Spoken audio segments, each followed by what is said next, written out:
जय श्री कृष्णा। आज है गीता ज्ञान का अध्याय 10 32वां श्लोक। बहुत अच्छी गीता चल रही है, पूरी जरूर सुनिएगा। जब तक आप पूरी नहीं सुनेंगे तब तक पूरा अर्थ पता भी नहीं चलता। हे अर्जुन, सृष्टियों का आदि अंत और मध्य भी मैं हूँ। मैं विद्याओं में आध्यात्मिकता अर्थात ब्रह्म विद्या और परस्पर विवाद करने वालों का तत्व निर्णय के लिए किए जाने वाला वाद हूँ। सुनिए, इसका अर्थ बहुत सुंदर है। इसमें सृष्टि शब्द बोला भगवान ने, संसार के लिए बोल रहे हैं भगवान। संसार का आदि मध्य और अंत मैं ही हूँ। जो भी भौतिक वस्तु हैं, पदार्थ हैं, उसका आदि मध्य अंत होना ही है। पर किसके आधार पर होता है? परमात्मा के आधार पर होता है। यदि परमात्मा ना हो तो उसका आदि भी नहीं, मध्य भी नहीं और अंत भी नहीं होगा। क्योंकि पूरी सृष्टि को बनाने वाला कौन है? परमात्मा ही है और वो मैं हूँ। 3 चक्र हैं। पहले जन्म होता है, फिर विकास होता है और फिर मृत्यु होती है, अंत होता है। फिर ये जो हर चीज़, चाहे मनुष्य हो चाहे पदार्थ हो, मतलब संसार में जो कुछ भी है उसका आदि मध्य अंत है ही है।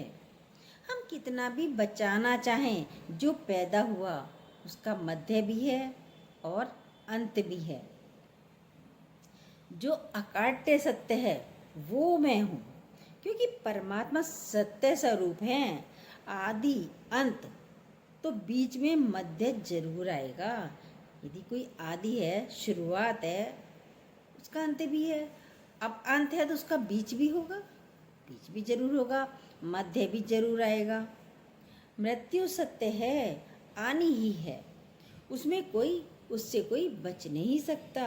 जन्म है तो मध्य भी है और अंत भी है, क्योंकि आदि बोलेंगे तो अंत होगा, मध्य नहीं बोलेंगे तो भी काम नहीं चलेगा, काम नहीं बनेगा और खाली अंत हो नहीं सकता।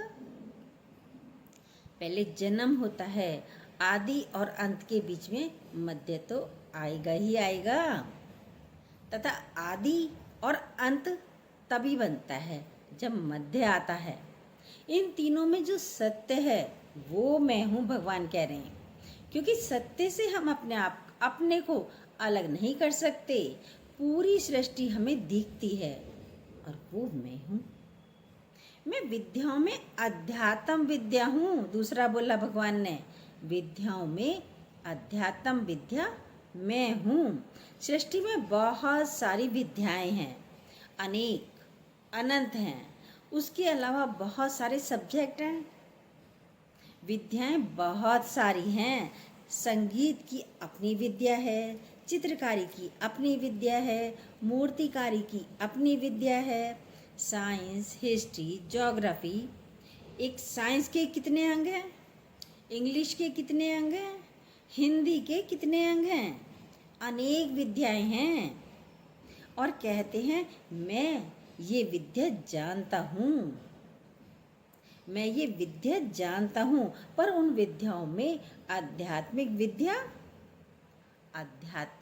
उन विद्याओं में आध्यात्मिक विद्या क्या होती है उसके बारे में सुनिए। वो विद्या जिससे आप स्वयं को जान सकें। आपने सारी विद्याएं ली पर स्वयं को तो जाना ही नहीं, पहचाना ही नहीं, तो सारी विद्या अधूरी है। अब बोला भगवान ने, वो आध्यात्मिक विद्या मैं हूँ। कैसे जानेंगे आप अपने आप को? सुनिए, वो विद्या जिसे आप स्वयं को जान सकें। आद यानी आत्मा। आपने सब विद्याएं जानी, बहुत कुछ जाना, पर यदि आपने अपने को नहीं जाना, अपने को नहीं पहचाना, तो कुछ नहीं जाना।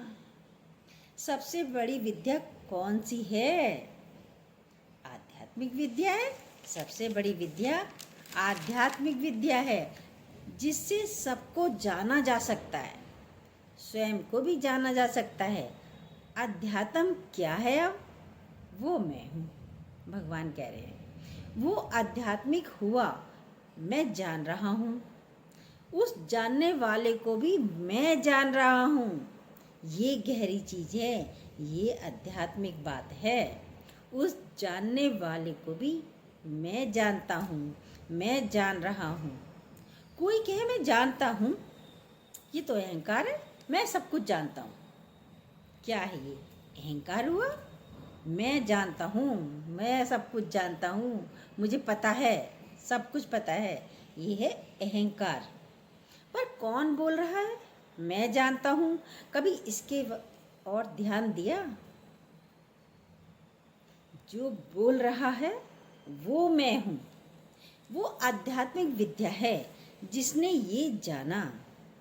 बोर मत होइएगा, पूरी बात जरूर सुनिए। जब तक आप पूरा नहीं ज्ञान सुनेंगे तब तक पता ही नहीं चलता भगवान क्या कहना चाह रहे हैं। ये हमारा नहीं, भागवत गीता का ज्ञान है पूरा का पूरा, जो गुरुजी बहुत अच्छी तरह से समझाते थे। वो आध्यात्मिक विद्या है जिसने ये जाना। आप सब जान लेते हैं पर उसको नहीं जान पाते। मैं ये जानता हूँ, मैं ये जानता हूँ, ये अहंकार है। सब यही तो कहते हैं, मैं ये जानता हूँ, मैं ये भी जानता हूँ, ये तो अहंकार है। कहते हैं संगीतज्ञ सारे स्वर जान सकता है, पर जिसने स्वयं को नहीं जाना तो उसकी वीणा तो शांत पड़ी है, उसकी वीणा शांत पड़ी है। यदि आपने अपने को नहीं जाना तो सब कुछ जीरो है। बाहर का ज्ञान कितना ही है पर अंदर का ज्ञान तो है ही नहीं, तो सब कुछ जीरो है। परमात्मिक विद्या के आगे, आध्यात्मिक विद्या के आगे सारी विद्याएं जीरो हैं। संतों के बड़े बड़े पढ़े लिखे पैर छूते हैं। कौन छूते हैं पैर? संतों के पढ़े लिखे बहुत बड़े बड़े व्यक्ति, महान व्यक्ति भी, राजनीतिक भी संतों के आगे झुकते हैं, उनके पैर छूते हैं। क्यों छूते हैं? क्योंकि ये विद्या सबसे बड़ी है। क्योंकि इसके बिना आप स्वयं अंधेरे में हैं। आपने अपने को नहीं जाना तो क्या जाना? कभी प्रयत्न भी नहीं करते स्वयं को जानने का।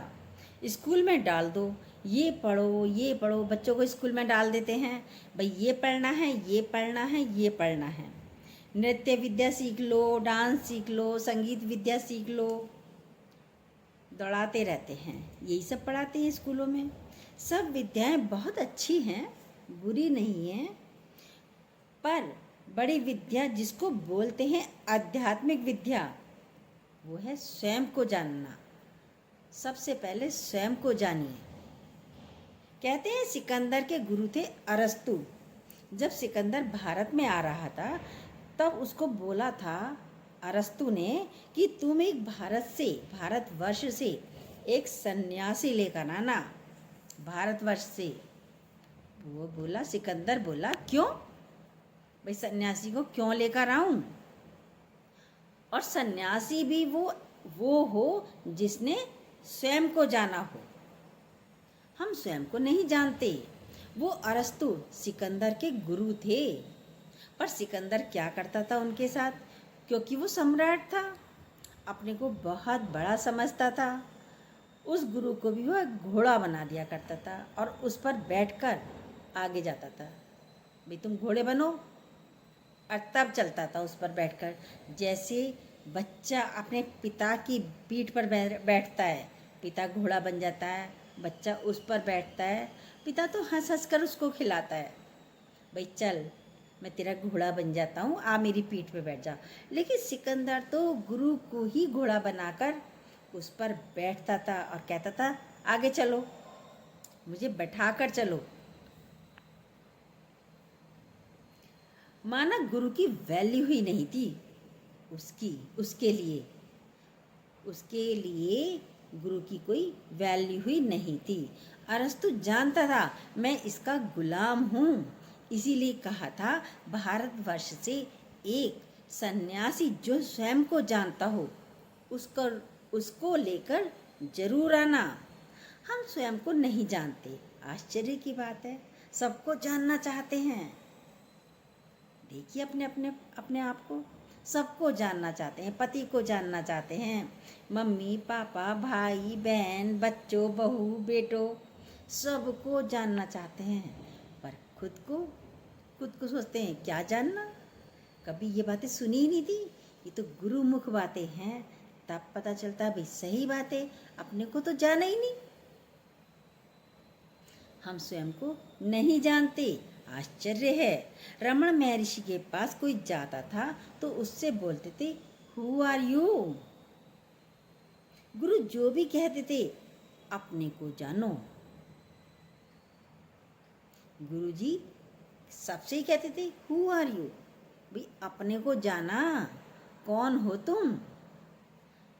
अपने को जानने में सब अपनी अपनी डिग्रियां बता देते हैं। यदि कोई कहे हु आर यू तो क्या करेगा व्यक्ति, सब अपना अपने नाम पता डिग्रियां, कहाँ स्थान जहाँ रहते हैं, कहाँ से आए हैं, ये सब ये बताते हैं अपने आप को।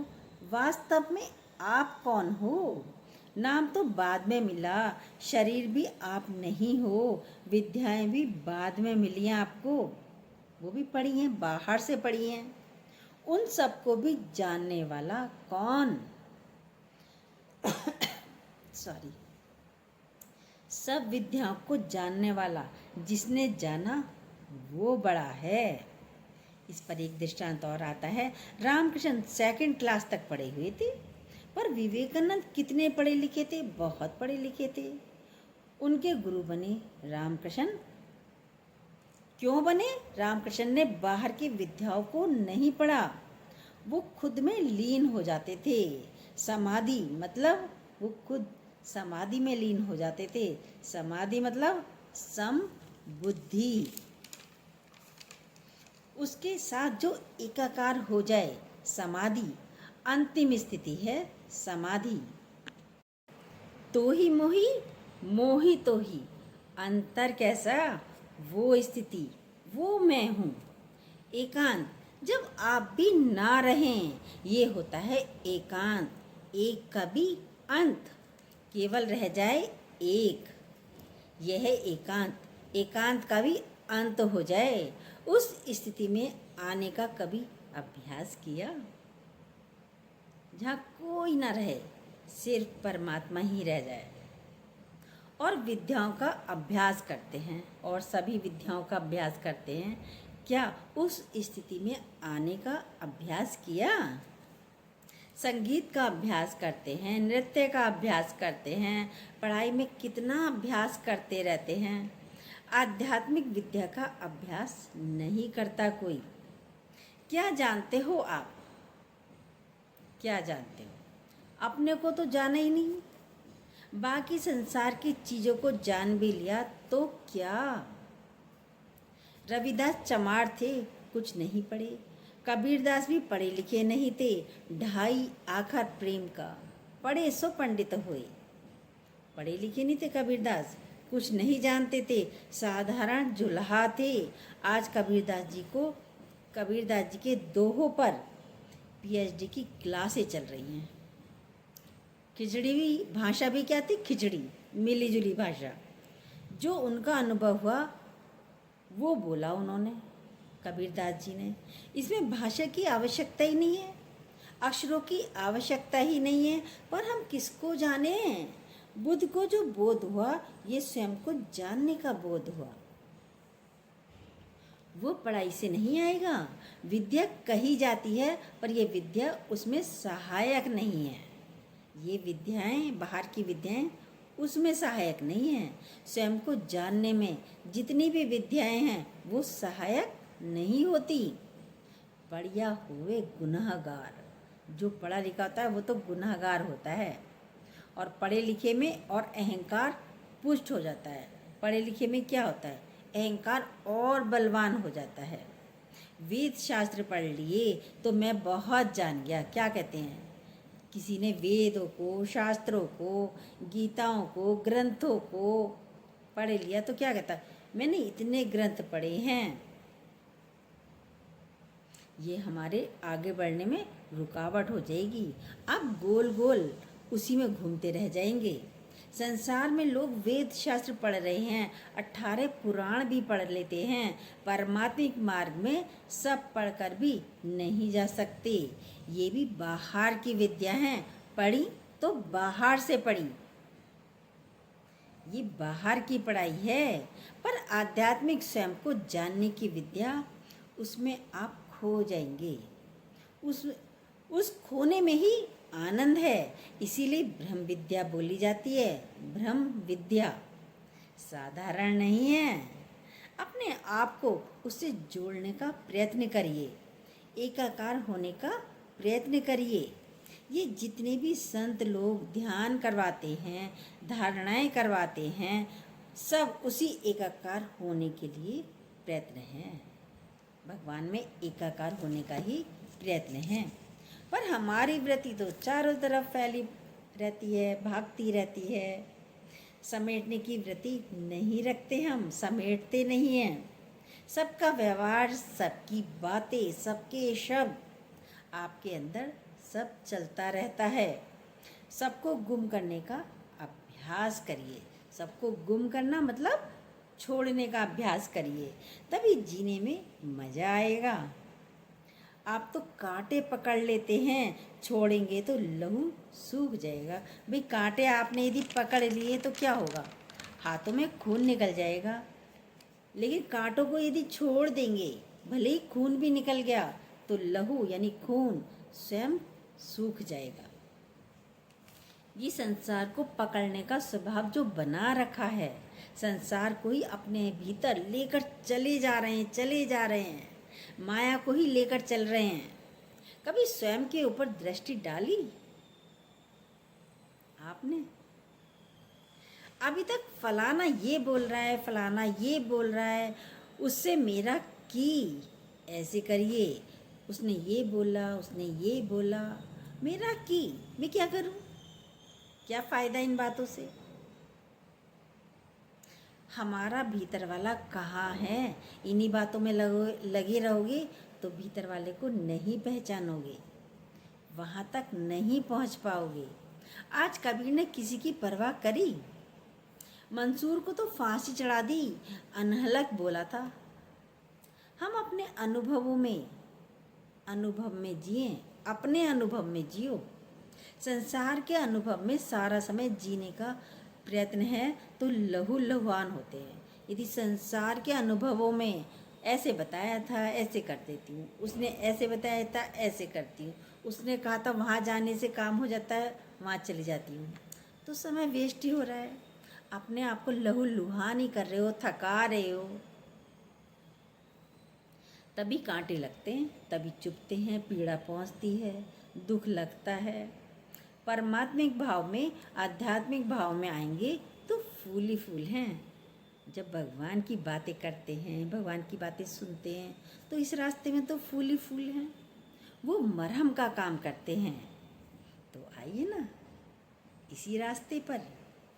भूलना आपके जख्मों के लिए सबसे अच्छा मरहम है। पुरानी बातों को भूलना सबसे अच्छा मरहम है। भूल जाइए कल तक जो भी हुआ, जो बुरा हुआ, जो बुरी परिस्थिति थी, किसी ने बुरा कहा, भूल जाइए। सबसे अच्छा मरहम है भूलना। शब्द, व्यवहार, इन सबको भूलिए, दुनिया को भी भूल जाइए। मरहम का काम होगा ये। दुनिया को भूलने का मतलब ये नहीं कि हम दुनिया को छोड़ के जंगल में जाएं, नहीं। रहना अपने घरों में ही है। अंदर से सबको निकाल दीजिए बस। कभी कांटे लगे भी थे, पता ही नहीं रहेगा। कभी कांटे हमारे चुभे थे, कभी किसी ने हमें कुछ कहा था, पता ही नहीं रहेगा, ध्यान ही नहीं। जब रिपीट नहीं करी तो याद भी नहीं रहेगा। लेकिन आप तो हरा करते रहते हैं जख्म को। कैसे? रिपीट कर करके इसको बताऊं, उसको बताऊं, ये कहा, वो कहा। अब जितनों से बताएंगे तो आपका पक्का हो जाएगा। जख्म वहीं का वहीं रहेगा, सूखेगा नहीं। खुद जबरदस्ती याद करेंगे। जो पीड़ा देने वाले शब्द होंगे, व्यवहार होंगे, परिस्थिति होगी, हम खुद उनको बार बार रिपीट करते हैं। क्यों करते हैं? क्यों? भूल जाइए ना। भूलना सबसे अच्छा मरहम है। ज्ञानी अपनी मस्ती में रहता है। संसार में कुछ भी होता रहे, जो अक्लमंद बनते हैं वो मंद हैं। बिल्कुल अकल उनकी मंदी है। बनकर बैठे हैं वो ही पकड़े जाते हैं। वो बड़े अकल, मैं बड़ी अक्लमंद हूँ, करो काम। तुम्हें खाना बहुत अच्छा बनाना आता है, बहुत अक्लमंद है खाना बनाने में, बनाओ। पकड़े जाते हैं वही। छूट गया परमात्मा का रास्ता। वो तो बहुत अक्लमंद है, शॉपिंग कराने में है अक्लमंद, तो छूट गया भगवान का रास्ता। देखिए, तो गुरुजी तो बहुत सूझबूझ देते हैं। बेवकूफ़ बनकर छूट जाइए। लेकिन छूटना चाहता कौन है? छूटना चाहते नहीं, क्योंकि अपना दिखाना है अहंकार। सारा समय अपने अहंकार को पुष्ट करने में लगे रहते हैं। सांसारिक विद्याओं को पकड़ पकड़ कर भारी हो गए हैं। वो मैं हूँ जितना जानते हैं अहंकार हो जाता है। जितना जानते हैं उतना और बड़ा अहंकार हो जाता है। श्वेत केतु जब आ रहा था सारी विद्याओं को ग्रहण करके, तो पिता ने देखा उसकी चाल में अहंकार दिख रहा है। पिता ने अपने बेटे की चाल को पहचान लिया। इसको अहंकार आ गया है, ये पढ़कर आया है ना, इसको अहंकार आ गया है, बहुत अहंकार आ गया है इसको। पिता से बोला, मैं पढ़कर आ गया हूँ। बोला, पिता ने सब पढ़ लिया? हाँ, सब पढ़ लिया। तब उससे पूछा, तूने वो जाना जिसको जानने के बाद कुछ और जानने की आवश्यकता ना हो, कुछ और जानना शेष नहीं रहे। बोला, ये कौन सी विद्या है जिसको जानने के बाद शेष कुछ नहीं रहता? श्वेत केतु बोला, कहता है, हाँ वो ही जानकर आओ। पिता ने कहा, वो ही जानकर आओ, क्योंकि उसमें आपका अपना अस्तित्व नहीं रहेगा। ये सबसे बड़ी विद्या है। कौन कह रहा है मैं सारी विद्या जानकर आया हूँ? अहंकार। और जब तक अहंकार है तब तक आध्यात्मिकता तो है ही नहीं। वो तो मौजूद है, मैं तो मौजूद हूँ। मैं यानी अहंकार। और जो पढ़ा लिखा है वो तो बिल्कुल नम्रता वाला भाव वाला होता है। नम्रता जैसे, शीलता जैसे भाव वाला होता है। जो मौजूद है मज़ा नहीं आएगा। यदि मैं मौजूद है तो मज़ा नहीं आएगा, पीड़ा देता ही रहेगा। संसार में इसलिए सभी दुखी हैं। अपनी मस्ती में आता है वो जो स्वयं को जानता है। कौन आता है मस्ती में? जो स्वयं को जानता है वही मस्ती में आता है। जो स्वयं में स्थित रहता है। भीतर प्रसन्नता का नृत्य होना चाहिए। जब बहुत खुशी होती है तो नाचते हैं ना सब। शादी में खुशी होती है तब नाचते हैं। बेटा पैदा हो गया तब नाचते हैं, डांस करते हैं।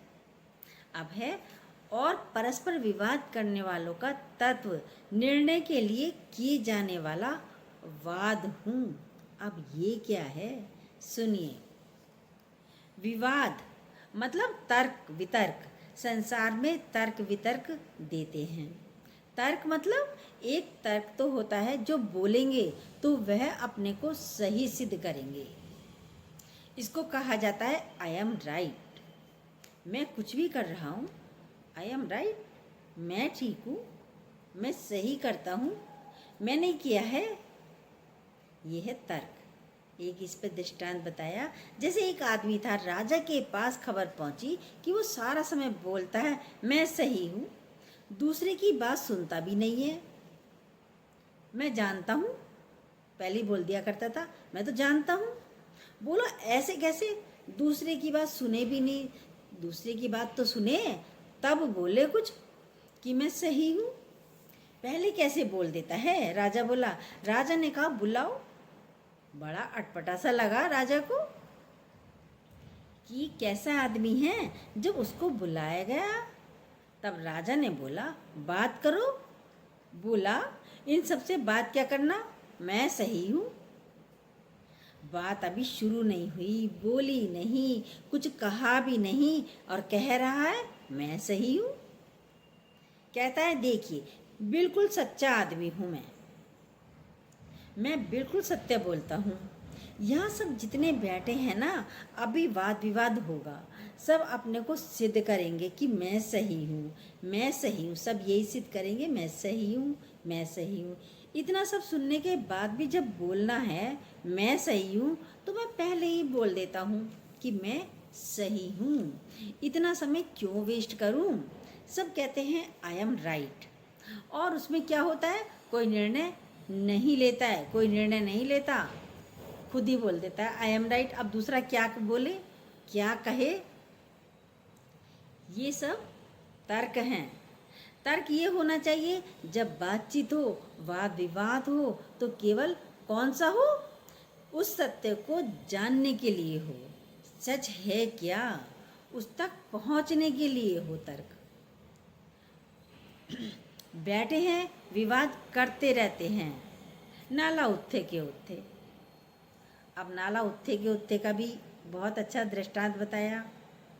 बोला नाला बह रहा था, उसके लिए कमेटी बैठी, बातचीत हुई, मीटिंग हुई, सब आकर बैठे, बहुत देर तक बहस हुई, ऐसा होना चाहिए, ऐसा होना चाहिए, ये करना चाहिए, ये करना चाहिए।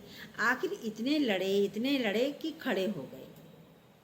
मीटिंग ख़त्म हो गई, कोर्ट में मुकदमा पहुंच गया। कोर्ट में देखा होगा आपने, मुकदमे जाते तो पड़े ही रहते हैं, वर्षों वर्षों लग जाते हैं। मीटिंग चल रही है, कोई निर्णय नहीं हो पा रहा। यानी नाला उत्थे के उत्थे। जो सत्य है तभी निर्णय लीजिए ना, जो सत्य है उसके लिए बोलिए। संसार में विवाद चलता रहता है। भगवान बोल रहे हैं वो बाद में हूँ, जो सत्य है वो वाद में हूँ, जो सत्य है उस सत्य में टिकने का, तत्व तक पहुँचने का, वो वाद में हूँ। कुतर्क में मत आइए। गलत बात को हम सिद्ध करने लगते हैं, अपने आप को मैं सिद्ध कर रहा हूँ, जीवन को एक सही दिशा देने वाला मैं हूँ। भगवान कहते हैं तर्क वितर्क में मत जाइए, सत्य के साथ निर्णय लीजिए, वो वाद भी मैं हूँ। जय श्री कृष्णा। यदि ये अच्छी लगती हो बातें, जो न्यू हो प्लीज़ सब्सक्राइब कीजिएगा, बेल को दोबारा प्रेस कीजिएगा, अपनी लाइक और कमेंट भी ज़रूर दीजिएगा।